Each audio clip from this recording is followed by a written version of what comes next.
नमस्कार, मैं देवेंद्र सिंह राठौड़, प्रदेश अध्यक्ष जनसंख्या समाधान फाउंडेशन, और मेरे साथ हैं हमारी जनसंख्या समाधान फाउंडेशन की प्रदेश अध्यक्षा महिला विंग श्रीमती सुनीता जी।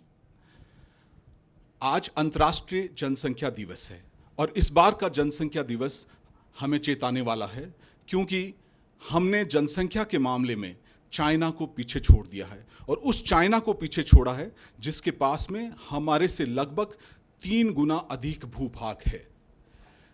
आज इस देश के सामने जिस तरह की समस्याएं, चुनौतियां खड़ी है, उनमें यदि सबसे गंभीर चुनौती कोई है वो है बढ़ती हुई जनसंख्या, असंतुलित होती हुई जनसंख्या। हमारे देश के संसाधन सीमित हैं। पूरे देश में विश्व का लगभग 2.4% भूभाग है, जो कि लगभग 18% आबादी का भार ढोता है। यदि हमें तीव्र गति से विकसित होना है तो इस जनसंख्या को नियंत्रित करना सबसे महत्वपूर्ण है।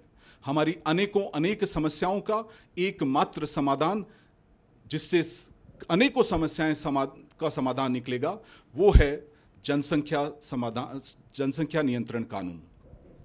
देखिए, हाल ही में हम सब के लिए हर्षित होने का विषय था जब हमारे श्रेष्ठ नेतृत्व ने यह घोषणा करी कि भारत विश्व की 5वीं सबसे बड़ी अर्थव्यवस्था बन गई है। निश्चित तौर पे यह किसी देश के लिए उपलब्धि का विषय है, मगर जरा समझने का प्रयास कीजिए, क्या हम उस तरह का जीवन स्तर अपने नागरिकों को दे पा रहे हैं जो इतनी बड़ी अर्थव्यवस्था को देना चाहिए। हम 5वीं सबसे बड़ी अर्थव्यवस्था तो बन चुके हैं, मगर क्या हमारे अड़ोस पड़ोस के लोगों को वो जीवन स्तर मिल रहा है? जीवन स्तर में सुधार और उत्थान तब होगा जब प्रति व्यक्ति आय में उत्थान आएगा, और प्रति व्यक्ति आय तब बढ़ेगी जब हमारी जनसंख्या नियंत्रित होगी। प्रति व्यक्ति आय ही ये निर्धारित करेगी कि आप अपने बच्चों को किस तरह का शिक्षण देंगे, किस तरह का स्वास्थ्य देंगे, किस तरह का भविष्य निर्माण उनके लिए करेंगे। और इन सब के लिए जनसंख्या का नियंत्रण आवश्यक है, क्योंकि यदि सरकार 1 करोड़ नए रोजगारों का सृजन करती है तो हर साल लगभग 1,85,00,000 नए बेरोजगार पैदा हो रहे हैं। यदि हर साल आप लाखों घर बनाते हो तो करोड़ों नए घरों की आवश्यकताएं पैदा हो रही है। हमारे शहरों के इंफ्रास्ट्रक्चर की हालत बढ़ती हुई आबादी के चलते हुए जर्जर हो रही है। हमारे अनेक समस्याओं का एकमात्र समाधान है जनसंख्या नियंत्रण, और उसके लिए आवश्यक है एक सख्त जनसंख्या नियंत्रण कानून जो सब पर समानता से लागू हो। आप देख ही रहे हैं, आज चारों तरफ प्रदूषण का बोलबाला है। भारत विश्व का 5वां सबसे प्रदूषित देश बन गया है। क्या हम हमारे नागरिकों को, हमारे बच्चों को हवा में और पानी में इस तरह से जहर घोलकर कब तक पिलाते रहेंगे? इन सब के लिए हमारी मांग है एक सख्त जनसंख्या नियंत्रण कानून।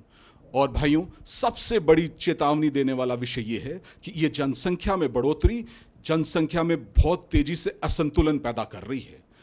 एक ऐसा राष्ट्र जिसने पूर्व में जनसंख्या में असंतुलन होने के कारण एक ऐसी त्रासदी और विभाजन झेला जिसमें लगभग 12.5 लाख लोगों की बर्बर हत्याएं कर दी गई, वो देश किस तरह से और क्यों इस समस्या को लेकर कब तक खामोश रह सकता है? हमने कश्मीर के अंदर सांस्कृतिक और जनसंख्या की असंतुलन के कारण वहां से लोगों के पलायन को होते हुए देखा है। यदि देश की संस्कृति को अखंड रखना है, भारत को अखंड रखना है, तो सख्त जनसंख्या नियंत्रण कानून हम सब की प्रथम और प्राथमिकता से मांग होनी चाहिए।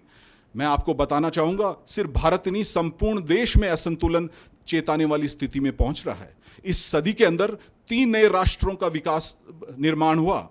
पहला दक्षिण सूडान में से टूटकर दक्षिण सूडान बना, इंडोनेशिया से टूटकर पश्चिमी तैमूर बना, और कोसोवा नामक एक नया देश बना। ये तीनों देश अपने देश में जनसंख्या में आए हुए असंतुलन और सांस्कृतिक बदलाव के बाद में गृह युद्ध की स्थितियां उत्पन्न होने के पश्चात बने हैं। हमारे देश को यदि भविष्य में इस तरह की स्थितियों से बचाना है तो हम सबको एकजुट होकर इस मांग के लिए अपनी आवाज को बुलंद करना होगा, चाहे वो सोशल मीडिया के माध्यम से हो, माननीय प्रधानमंत्री जी से अपील करने के माध्यम से हो। इन सब योजनाओं पर हमारा संगठन पिछले 9 वर्ष से कार्यरत है, और हमारी आगे की और भावी योजनाओं को लेकर आपको जानकारी देंगी हमारी महिला विंग की प्रदेश अध्यक्षा श्रीमती सुनीता जी। आप सभी को बहुत बहुत नमस्कार।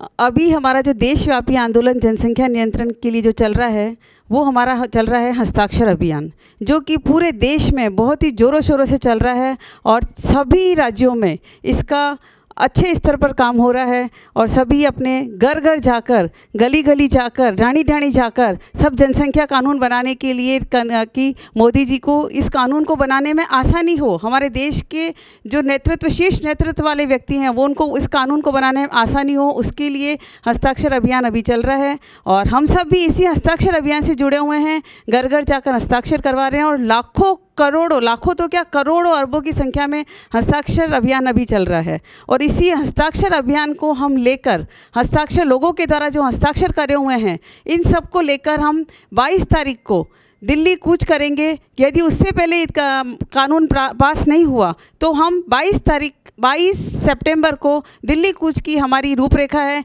कि 22 तारीख को हम दिल्ली कूच करेंगे और वहाँ पर जाकर प्रदर्शन करेंगे। और इस मांग को, इस कानून को जल्दी से जल्दी पास कराने के लिए हम हमारे प्रधानमंत्री जी से निवेदन करेंगे कि जितना जल्दी हो आप इस कानून को बनाएं। और हमारा जो आज भयावह स्थिति जो हो रही है देश में, जो जनसंख्या की असंतुलन वाली जो स्थिति हो रही है, उसको जल्द से जल्द पास करें, जिससे आम लोगों को जो राहत मिल सके और इस जो असंतुलन है इसको ख़त्म कर सके। बहुत बहुत धन्यवाद।